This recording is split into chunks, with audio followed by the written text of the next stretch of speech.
to me, as long as I've been in this industry, I feel that it's so much about that personal connection.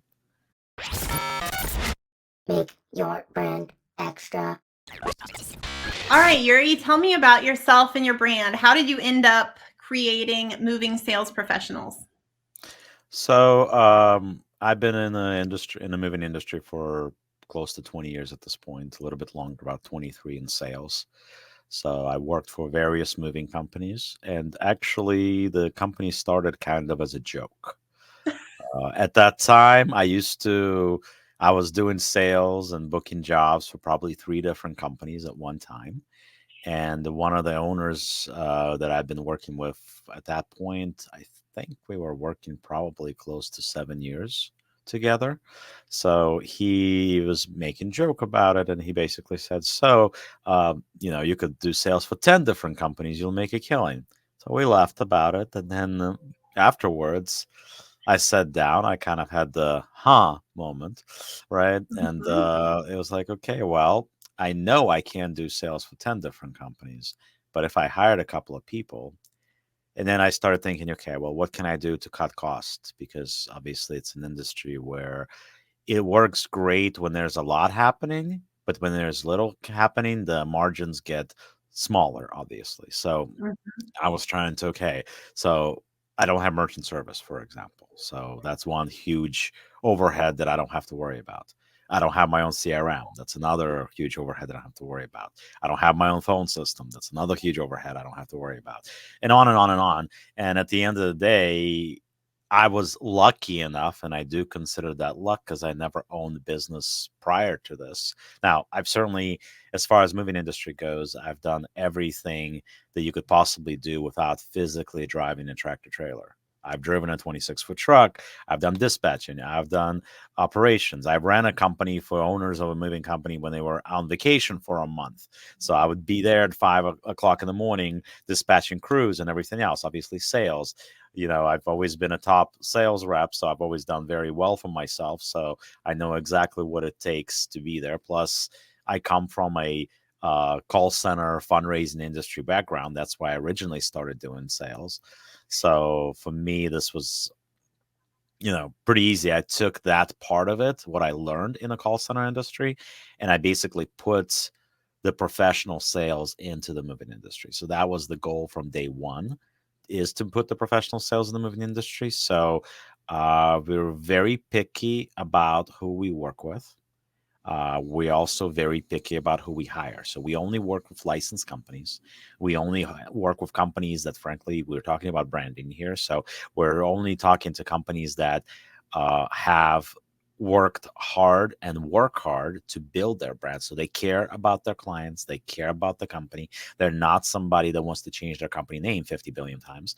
They're somebody that really wants to build something basically to leave to their children, their grandchildren down the road. So they want to make sure that it's done the right way. And that's exactly the kind of client that would be a perfect client for us, because we're certainly a brand. This is my only company. We do have the podcast that we do, which is Let's Talk Moving. But it's the podcast is more of an educational purpose. That's the whole idea, is to serve the moving industry. It's to serve the business community that's affiliated with the moving industry. I mean, I've gotten to a point with the right now where I can take any industry, business industry professional that talks about marketing or social media or advertising or business in general, and things like call center sales. I can take any of that information, and I can, based on what they're saying and how they're saying it, I can make it relate to the moving industry. So I've been Mm. to that point where I don't necessarily need to have a moving industry professional per se, but what they're saying, there are parallels, and I can make those parallels stand in our space. So it is meant to be educational. The podcast is not meant to be salesy. If anything, it's the conversation that I have that sells me and sells my brand. Yeah, that's super great. So tell me about what you actually do. So you talked a lot about who you work with. Tell me what you do for people, just so everyone is clear on exactly what happens when they work So with you. in Right. So in layman's terms, if you're a regular individual, you're not a business person, or maybe you are, but you're somebody that's looking for a moving company, for example, right? You pick up a phone, you go on Google, you look up a company, you pick up a phone, you call them, right? If it's a Mhm. company that's my client, you're calling them, but you're actually talking to one of my reps. Right. Okay. Now we are at this point, at least, we are 100% US based. So every single rep, the sales rep that works for me works within the United States. We do uh, have clients in UK. We do have clients in Canada that we're open to work with and stuff like that. So eventually, our rep base may change a little bit because of the hour difference and things like that. We Right. may have to go and get some reps that are based in Europe that are closer to UK. That would make difference because of the time difference. So Right. because it's 5 hours, so that's in order for us to hit there 9 a.m., somebody's got to be here at 4 in the morning. We're on the Sure. East Coast, so that's something that we may do down the road. But right now, everybody's here physically based in Maryland, where we are. So yeah, so when you're calling that company, you're talking to one of my reps. My That's reps are trained. Once again, our goal is to be accurate. We're not done at the point of sales. So if you're calling one of my reps, let's say I'm that rep, you reached me, I'm going to take your inventory. I'm going to get as much information as I possibly get from your hands. Whether you want to exchange it or not, I'm going to try to dig as deep down as I can, because the goal is to be accurate. So right. we want to make sure, like I said, we're picky. So our clients, they don't want to be in a position where we misquote because we did not provide accurate information, or we didn't Sure. get enough information about the move. So we're going to dig for information. We're going to get as much info from you as we possibly can. We're going to provide you with an actual quote.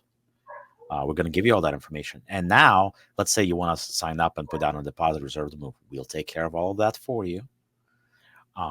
Now, we're not done.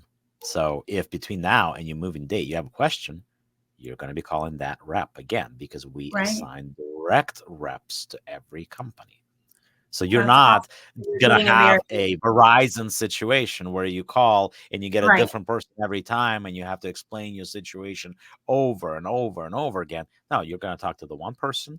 You may call in the day when that person is off. So at worst, you'll talk to one other person. But Right. generally speaking, you're talking to the one rep.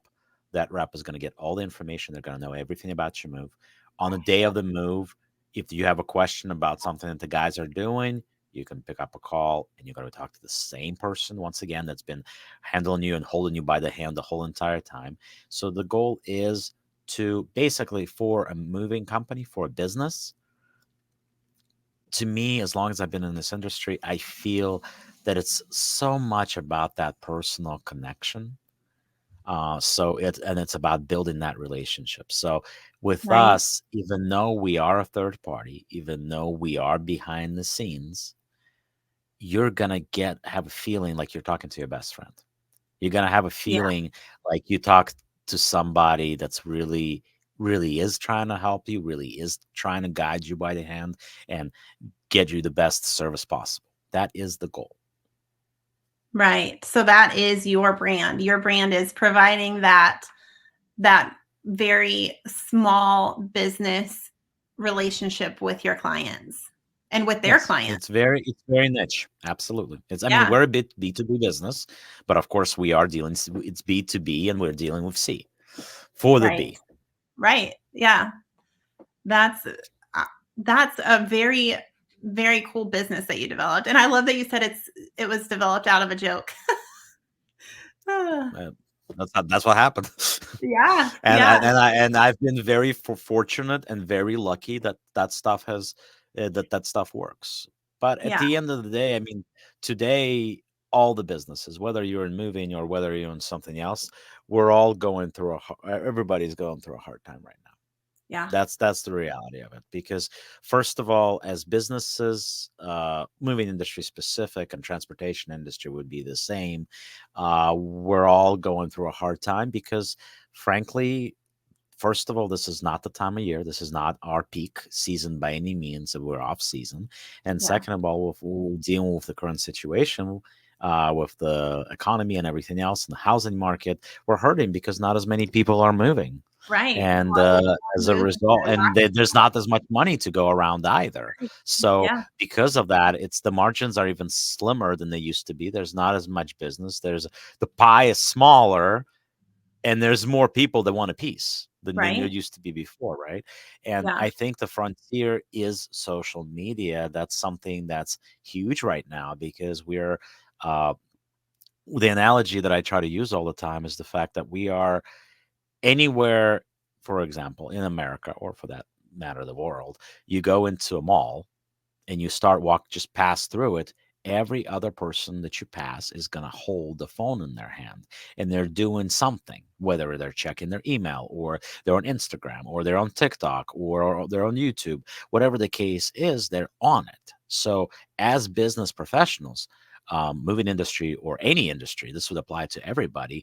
Our jobs as business owners is to get our brand, get our business in front of these people, right? Yeah. So you need to be very, very heavily in social media marketing because from where we are today, this is only going to grow. Because right now, those 15-year-olds, those 12-year-olds that got their first cell phones, got their first Instagram account, their first YouTube, their first TikTok, whatever.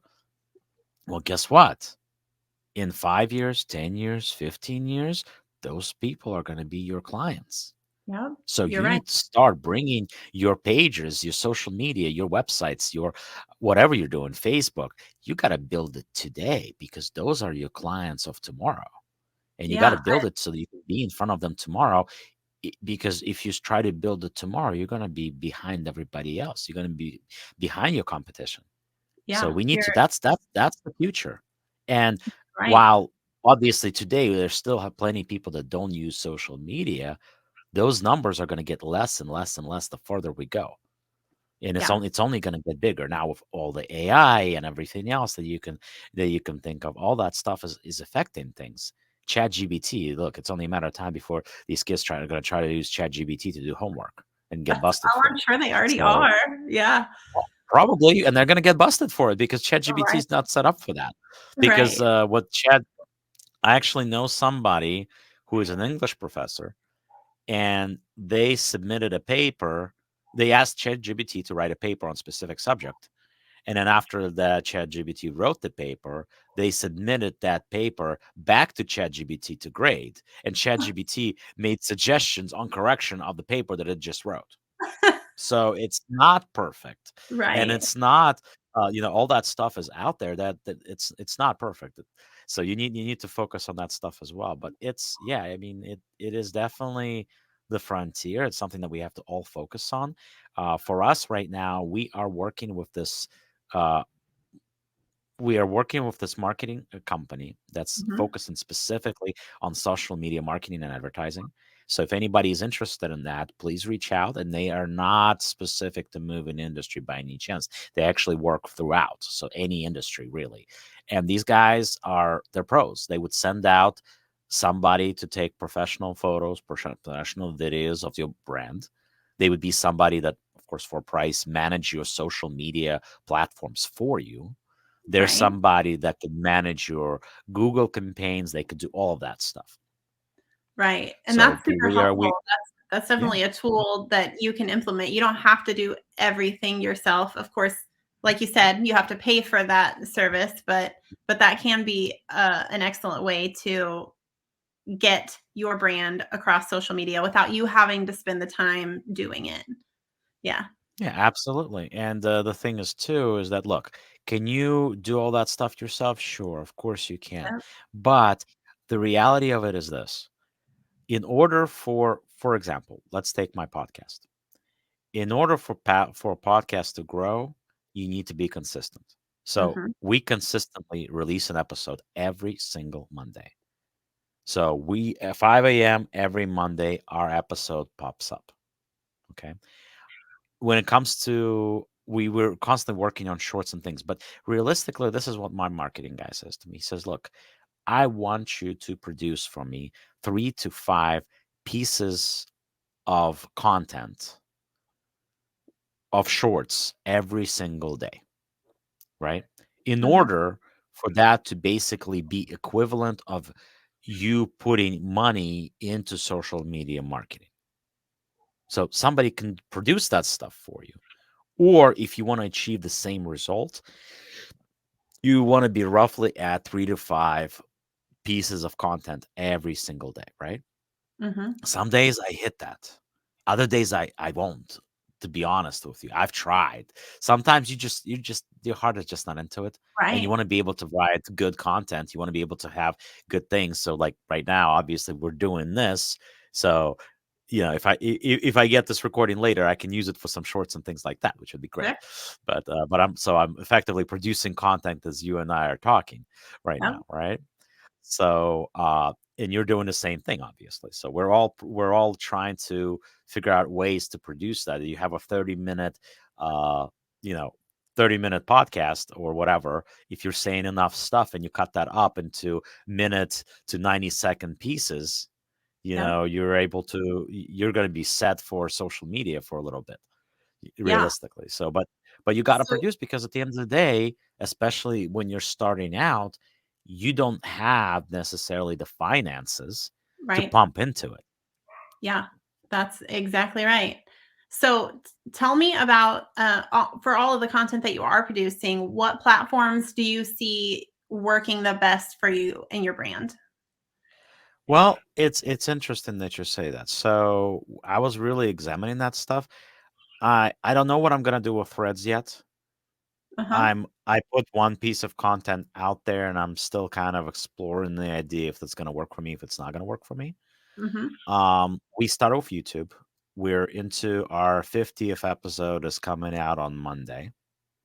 That's So great. we're almost at a year. So we're very, very close. We're very excited about that because that whole thing started at Christmas party last year.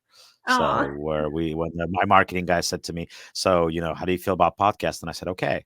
I mean, I would say that I'm probably an exception to the rule of that stuff because um not to say that I don't make weird pauses or I don't say and stuff like that, but I'm probably more polished than a lot of people starting out.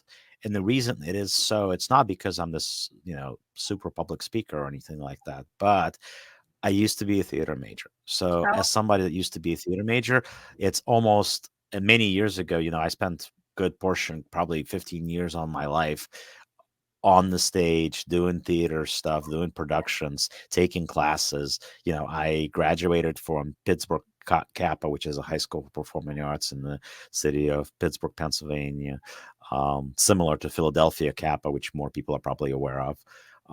I went to American Musical and Dramatic Academy in Los Angeles for a year.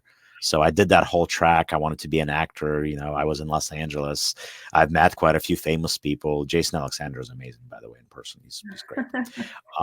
But yeah, I met a lot of great people, but I came to a conclusion that I did not want to be a 40-year-old waiter, still trying to make it. And I had no connections. I had no money. My agent sucked. Yeah, so I needed to, I knew I wasn't going to make it. So I had to, I decided to go back to school. I decided to do that.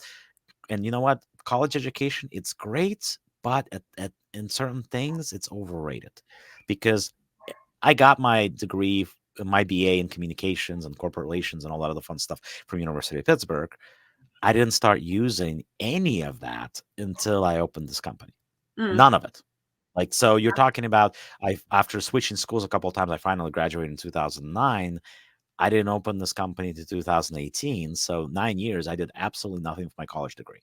right. And it's so yeah, you need some sort of education, but I don't necessarily, knowing what I know today, would say that college track is necessarily for everyone.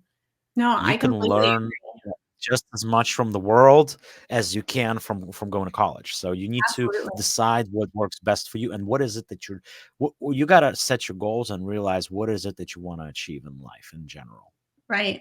And with college being so Um, expensive, are you yeah, going to exit that experience with yeah. a job or a career that's gonna pay for that experience? eh, Right. And Yeah, I can tell you, my be goal something good was for everyone. to Right. My goal was to pay my college off by the time I was 40. I was able to do it by the time I was 38. So that was pretty exciting. Oh I'm 40 yeah, that's today. so So, good. but yeah, that was I was able to do that. So that was my goal in life, to pay that off before I felt it was, too prohibitive to continue living my life the way that I wanted to live my life. Right. So Yeah, thankfully I was able to accomplish that. that's But excellent. not everybody is not, and I didn't have some of the college loans that some of the people out there have. And despite switching a Mhm. bunch of schools, I didn't have as, I mean, I had what, probably, I forget now how much it was, but it took a second, but I paid it off.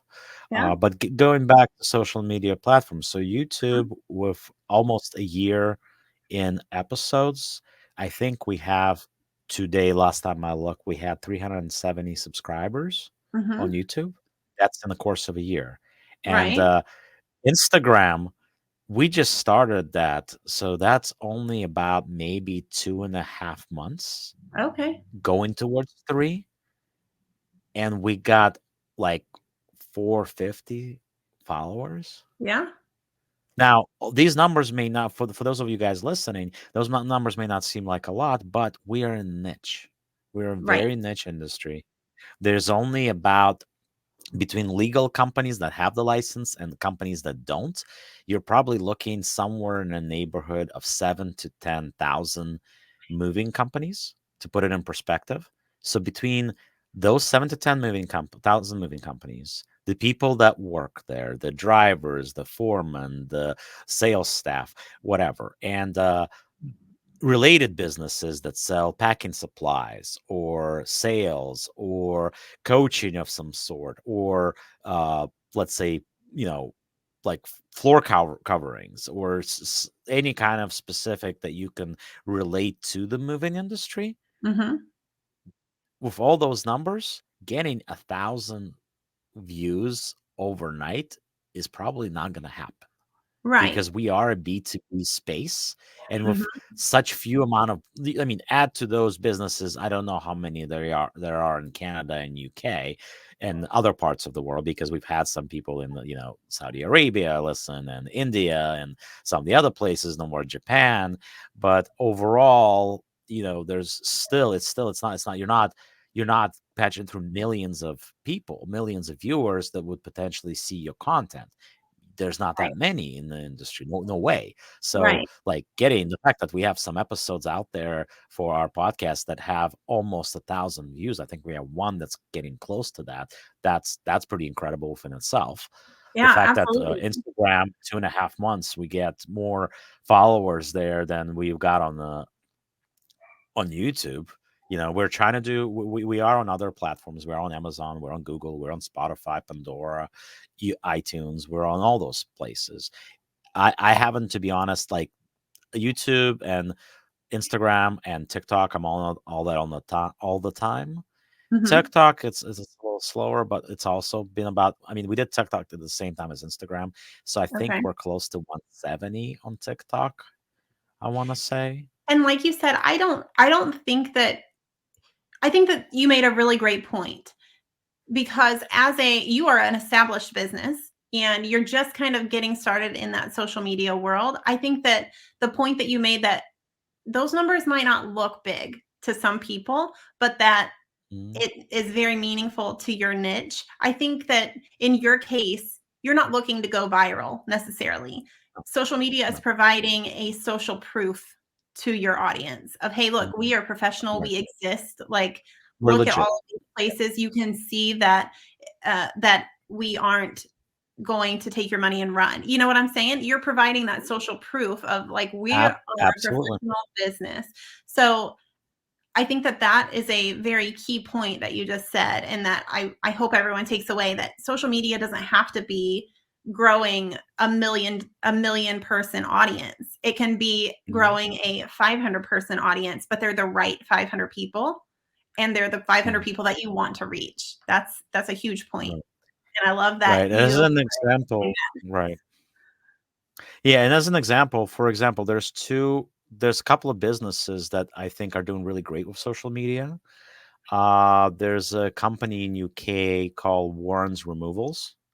they have this almost like a reality show that they put Hmm. together about moving that consumers can actually see, and it's pretty polished actually. They I don't know, I never really asked them about I never asked talked to Warren about it in specifics, but I don't know if he has a professional videographer that films this stuff for him, or what they're doing there exactly. But it's really good. It's really polished, and it's something that everyday viewer can see, and that's great. That's something that's working out great for him. And I Right. wish more companies in U.S. follow that route. I use them as an example all the time.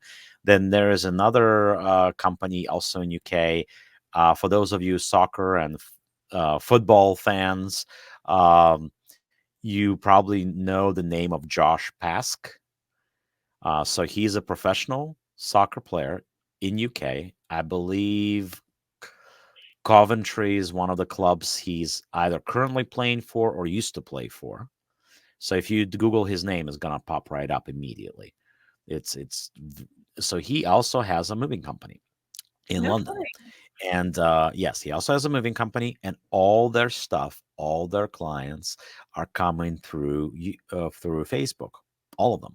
And it's more so where people that working for him are involved in making shorts and doing stuff like that. So he's not necessarily using his fame as a football player to grow his Right. business. It's just in general they're really taking advantage of social media. So they're really doing a great job there. Now, another company that I'd like to outline that they're in US. So it's actually a small company. Right now, they're based in around Denver, Colorado area. They're a smaller company. They only run about one truck right now, last time I talked to them. So they used to have more, but right now they're slower. So the owner of the company, his name is Andrei Arestovich. If you look up his name in Colorado, not related to a Ukrainian politician, but anyway, he so he so he's in an interracial family. He's white, his wife is black, and they have these shorts that they're putting all the time out about difference of having, white, black, difference in terms of cooking, difference in terms of doing hair, difference in terms of like using things like hand cream, etc., etc., etc. Like there's all these different things that like they're shorts, they're hilarious. They're hilarious, and they're done well, and I think it's huge. I'm surprised that his company hasn't gotten more hits because it's actually very good, and it's amusing. Yeah. So if anybody is in that type of a family, or knows somebody that's in that time of family, they're going to get a kick out of this, because Right. it's very good, and it's honest. They're both Mhm. doing it. They're putting this together out there. They're putting both their family on the display ultimately. But it's like he's the owner of the moving company, and Right. that stuff I think it's great, because ultimately that's also stuff that's going to draw people to use his moving company. Right. Right. It sounds like he's found, uh, not even found, but he's using what makes them different Mhm. to draw people into their Yeah. world, and then creating that Yeah. brand awareness. And not even that has anything really to do with his moving company, but it's Mhm. at some point in time, everyone's going to move or know someone who moves, or, everyone's, and then if you can be the person that they think of, then you're the winner, right? Right, and it's original, and it's funny, Right. and it's just like it really it's I think it's awesome. I think it's awesome, and he used to be my client, so I know him. Obviously we've had a lot of stuff, and honestly, I love watching his stuff pop up on TikTok or Instagram or Facebook. I watch him all the time. I'm a big fan, because I think it's hilarious. I Yeah. really do. And I think he's originally from I can't remember, Russia or Belarus, one of those countries. So it's funny because I come from that culture. I'm originally from Ukraine. I've been in this Mhm. country for many years at this point, almost 30 years in US, since I was 11. But ultimately, it's interesting to see. So how do you think your moving to the US, how has your experience impacted your ability or your drive to become an entrepreneur? I think, and I'm sure a lot of people would agree if they are coming from somewhere else, if they are coming from immigrant background, if they are first generation like I am, um, you work harder. You want to you come to this country to achieve something. You want to get your family to a certain level, or you have certain goals. You know, when I was growing up, yeah, I'm sure there were some people, that were motivational speakers and such, but we had our own motivation. We didn't need that. We didn't need Mhm. a motivational speaker to get us to tell us how we need to reach something. So, yeah, I think it's the drive, and I find that a younger generation. I'm not that old, but I feel like younger generation don't have the same work ethic like we did. Because I can tell you, in order for me to not show up for work, I had to be like dying. I Right. would crawl into work, be in a complete mess, and really shouldn't be there, and would have to be sent home versus calling in and saying, "Oh, I can't get there." I Right. would crawl, I would literally, like, I would have to not physically be able to get out of bed Right. in order to not show up for work. These days, people call off left and right all the time, and you're like, you don't Right. get it. I mean, I think so bills much need has to be paid. gone into that as a culture here, and this is totally getting off of branding, but as a culture here, I think that we've gone so long without, not saying that we haven't faced difficulty, but as a as a group, we haven't faced a hard thing. Of course, we've had the economy that's been awful. We had the crash in 2008 that was awful. But Yep. we've gone a long time without basically a world war, right? That we've all had to get behind. And I mean, heaven help us. I hope we Well, go we a got while one. We got longer. one But now. right, We got right. one now.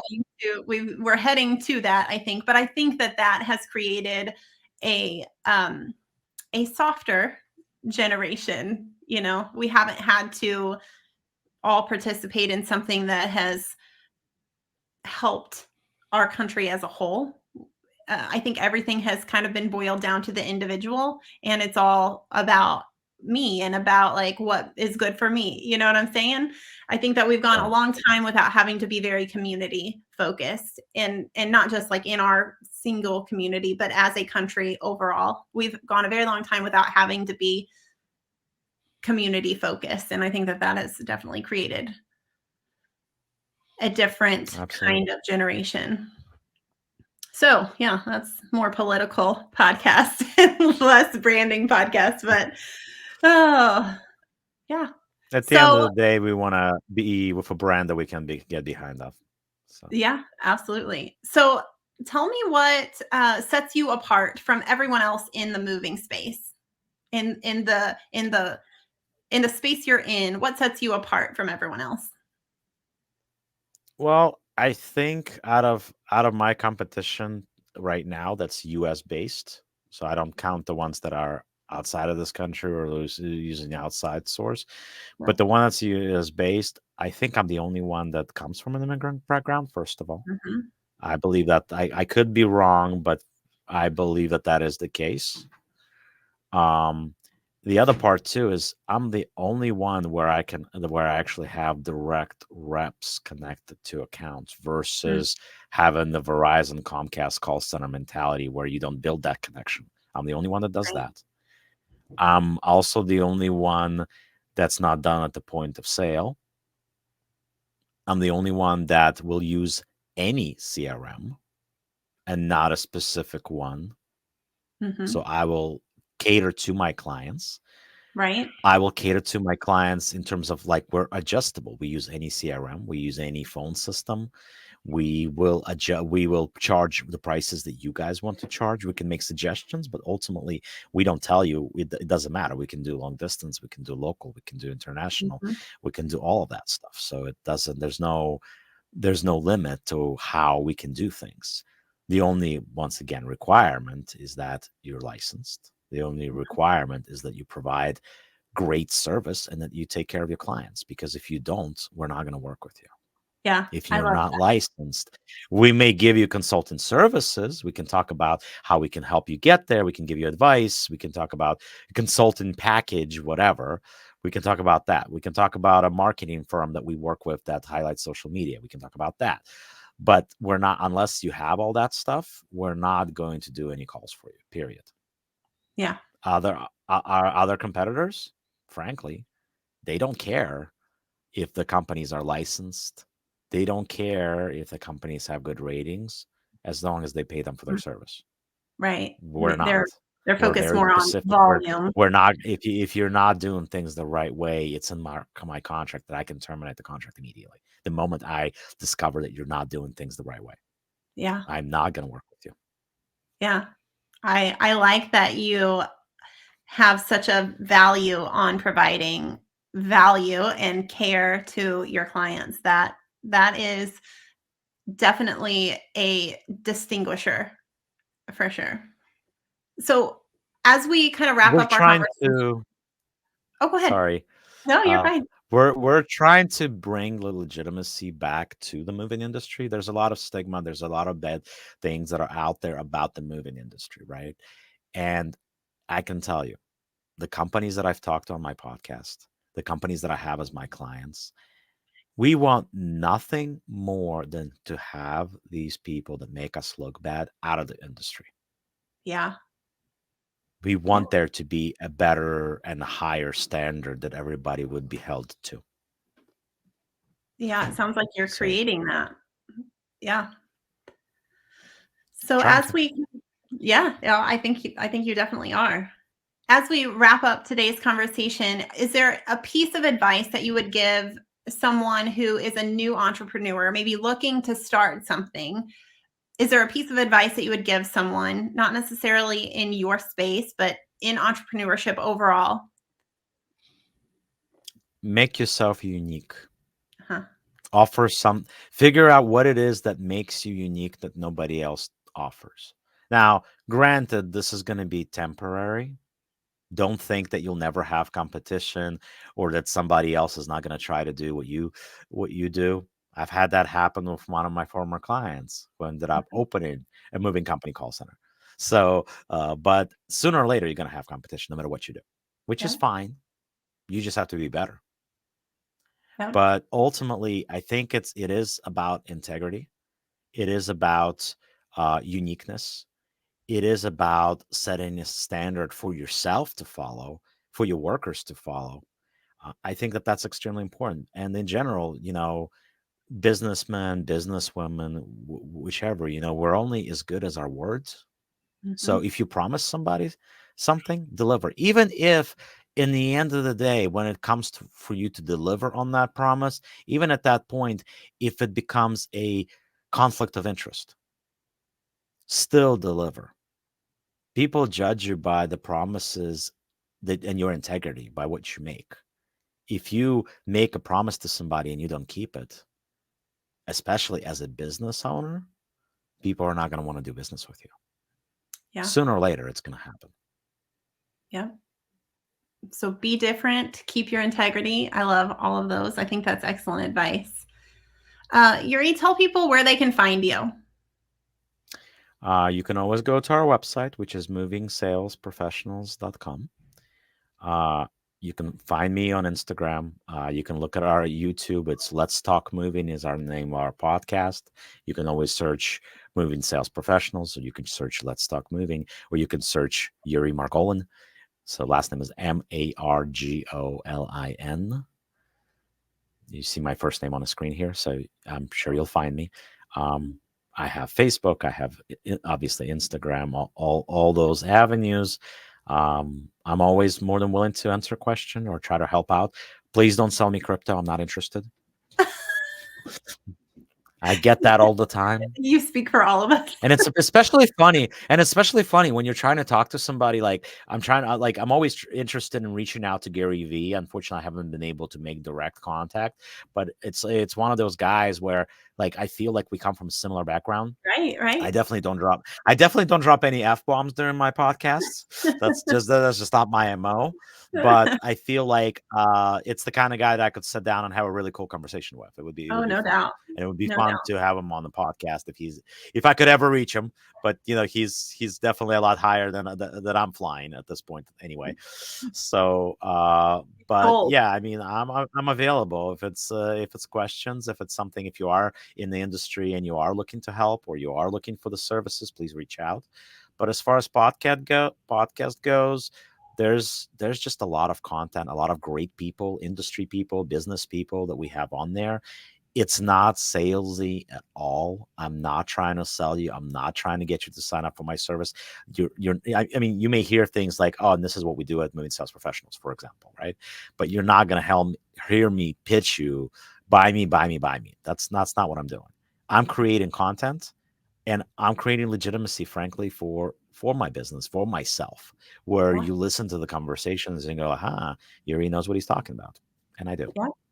Yeah, and I'll make sure to add the links to all of your YouTube, your Instagram, your website. I'll add all of those links in the description too for the podcast, so everyone can find you easily.